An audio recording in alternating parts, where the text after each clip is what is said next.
Welcome back. You're listening to Home Wizards. I'm Cindy Dole, and of course we got a water theme going because who isn't thinking about water conservation? It's everywhere, and it's not getting any better, and it's not going away. In fact, tap water is going to be as expensive as bottled water, according to Mike Garcia, who is my guest here with Enviro Landscapes. Thanks for hanging with us, Mike. You think it's going to be $500 a month for tap water? I got 3 calls this week from clients of mine who they're freaking out saying, oh, my God, my water bill's over $500. What's going on? Mind you, they have a lot of grass. And I said, well, have you seen that your water bill, because it tells you every month whether you use how it's being used. Yeah. And they said, no, it's about the same. I said, well, get used to it. Or take out large amounts of grass and replace them with drought-tolerant native water. Yeah. Which a lot of people are doing that. I mean, whether it's because you're environmentally passionate, you're worried about what's going on, or whether just for your own pocketbook you want to save money, or maybe a combination in between. People are thinking, what's the next solution here? And so now that you've got this first converted swimming pool that's gone from a really pretty natural pool to this space that now is a rain harvesting system, you're getting people asking you, hey, maybe that's something I should do. Oh, huh? Yeah, absolutely. I mean, people are, I guess, how many pools do we have in Southern California? We have tens of thousands of them. You fly in over LAX and you go, oh, look at all those pools. I mean, we grew up with pools. It's kind of part of the LA lifestyle. But people are thinking maybe it's not a smart idea or trade-off? My thinking, I live in Redondo Beach, and I was thinking, you know what? We don't use it that much, and if I rarely had to swim, I'll go to the beach. And if you live, especially when you fly over LA, it seems like a good portion of the pools that you see, they're right there on the beach. So I thought, well, why not do something good for the environment and make a difference? And so are you seeing some difference on your bills? Oh, my goodness. Yeah. Well, when we turn the pump off, we're saving between $125 to $150 a month on our electrical bill. We are, instead of using 12 months a year of irrigation water, city water for irrigation, we're using, we predict about 1 to 2 months of the year, and the rest of it's going to be rainwater, which is better for plants, by the way, because when you use tap water, sometimes it'll have salts in it, heavy salts. In fact, some cities are using reclaimed water to water parks and so on, and they have a lot of salt in them, and so it's one of the challenges. You try to solve one problem or you create another. Salt is not good. Heavy salts are not good for plants. It's always good to shampoo with rainwater, too. Oh, yeah. That's why your hair looks so shiny. Oh, thanks. 888-KFWB-980 is the number. Maybe you have a question about saving water in your yard. Mike Garcia has all kinds of great ideas. 888-KFWB-980, which is 539-2980. So now you've lost the pool, but it's been replaced with something really cool, and we've got the video on my website, cindydole.com. There, it's a great patio. And so you're right there sitting on top of what used to be the pool, and underneath there are these crates and the pump to get the water and collect it. And so on a rainy day, when it rains, I mean, we haven't really had that much rain this year, but you've been able to collect some water. Oh, absolutely, and especially you're doing rain dances, right? Exactly. Yeah. And one of the interesting things about it is that dew will actually condensate on the roof, and then it'll go down the gutters, and then it goes into the rainwater harvesting system. And I covered my patio with this big flagstone. It's a pretty flagstone called Cameron, but I set it apart about 3 or 4 inches, 5 inches in some places, and I rolled instead of concrete, I rolled something out called FlexiPave, which is recycled tires that are ground up about the size of pea gravel, and they have a special polymer that, in effect, it does the job of concrete. However, when you put water on it, water goes right through it as like a Rice Krispie. I mean, it's just an amazing product, and you can drive on it. You make a parking lot out of this stuff. So do you ever take a hose out and water anything on your deck or on your lawn or in your garden? Oh, if I wanted to, I could, and it goes into the rainwater. And then it collects harvesting. And saves it, recycles it. Exactly. So it's recycled water. So it's fabulous too. And I also I do. You're right. I love animals. I have chickens and fish and turtles and cats and dogs.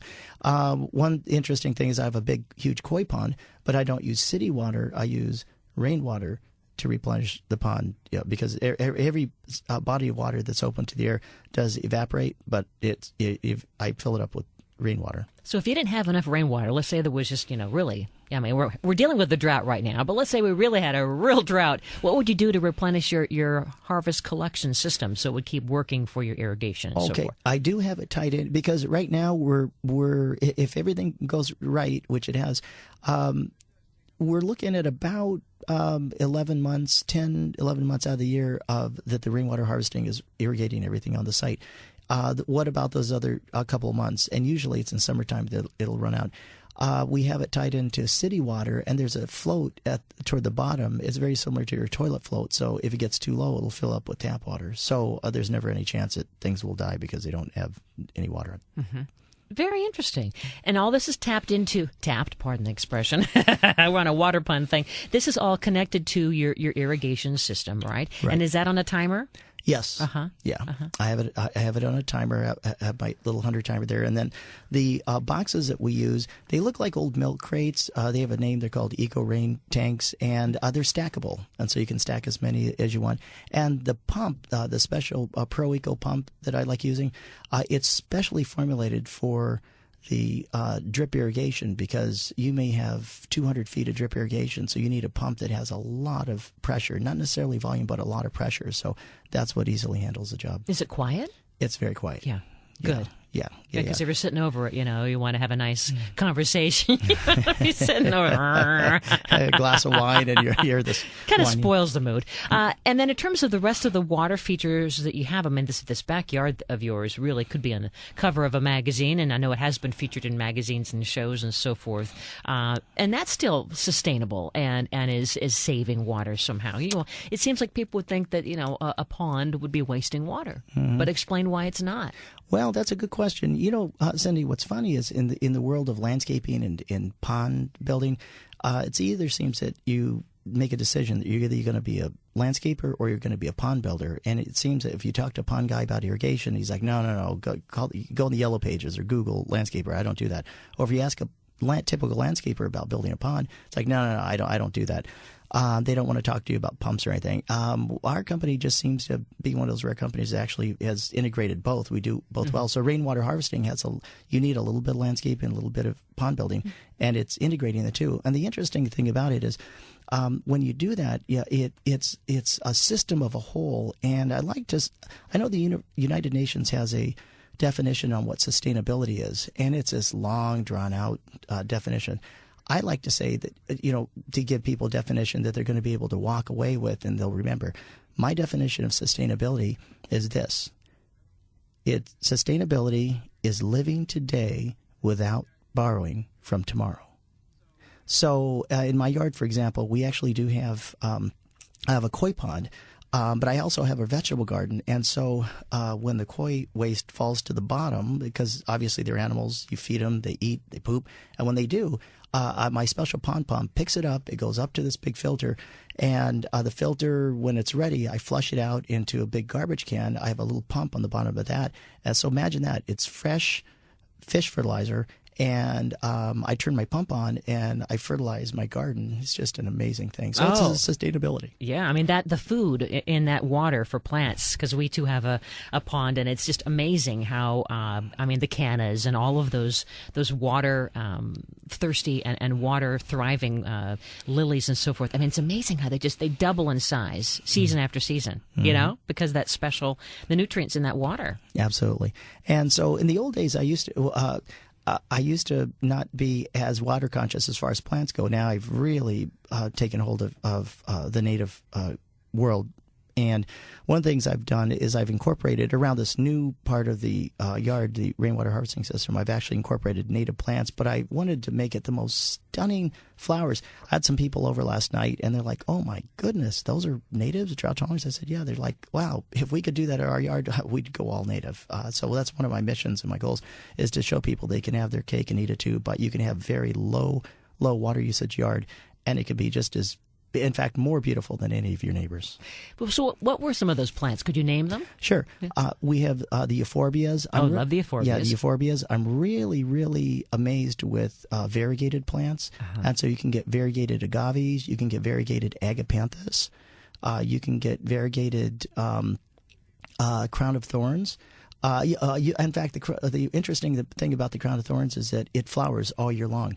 Instead of planting impatiens, if you want something for the shade and it comes back year after year, actually it's a perennial. It's called a calendula, and it's a succulent. Mm-hmm. Mm-hmm. But those little bright and orange or pink flowers, and that's also a great indoor plant and flower. Exactly. And if you want to, what I found for LA, probably the best resource that I found for native plants is the Manhattan Beach Botanical Garden.org website. On their board of directors, we've worked long and hard, 18 years to be exact, to make the garden a reality. It's an all-native, drought-tolerant garden in Manhattan Beach, and they've actually gone through the painstaking process of actually cataloging all the plants that work really well. And I'll tell you, most people water their lawn 6 times a week, let's say. Mm-hmm. We water that place 6 times a year. Amazing. Yeah, and we use mulch. That's the secret to making living soil. If you keep your soil alive, you don't need to use as much water. Mm-hmm. Well, we're talking about ways to save water. Maybe you have a question about doing that in your garden. You can call in 888-539-2980. Mike Garcia has done some really amazing times-changing kind of things. In fact, you were saying that you are officially the first rain harvesting system that's been a pool conversion in the country, in North America. That's right. Yeah. But Australia, they've been doing this for many years, but we're kind of catching on, huh? Yeah, we're about 20 years behind Australia. Isn't that amazing? Yeah, not for long. And in terms of the irrigation part, because I think whether we have a rain harvesting system or not, I mean, I think that for a lot of people that might sound like that's a little tricky for me. I'm taking baby steps and doing my thing. Maybe that's something they want to put off a year or two, or maybe they're ready now. But at the very least, irrigation, we can all relate to having a good system where we're sprinkling on the garden and not on the sidewalk or on the, on the hard surfaces. What kind of a system are you using, and what are you seeing that's new in terms of the technology that is using and saving water in the most efficient way? That's a great question, Cindy. I'm actually, as you know, in the trenches with my guys. I try to be out there as much as possible, and we do R&D on the different products. And I also travel. Went to Las Vegas not too long ago. Got a backdoor tour of the Wynn Hotel, of the M Hotel, newest Las Vegas casino and hotel, and they just did 90 miles of drip in their landscape, grass, underwater watering for grass. All their plants is 90 miles in the M Hotel. It's underwater? Underground. Underground, right. So they have underground watering for everything. And I'll tell you, there's 2 issues that come up with drip irrigation, good issues. And why I've just completely converted everything to drip irrigation in my company is because, number one, you have 100% efficiency. The reason why you irrigate in the first place is to wet the root zone, not to wet the plant. The surface. Yeah. You want to get in there deep. You want to really give it a good soaking. Exactly. Right? Yeah. So you want to get at the root zone, not necessarily the leaves of the plants. That really does nothing. In fact, the EPA estimates that about half of irrigation water is wasted through evaporation.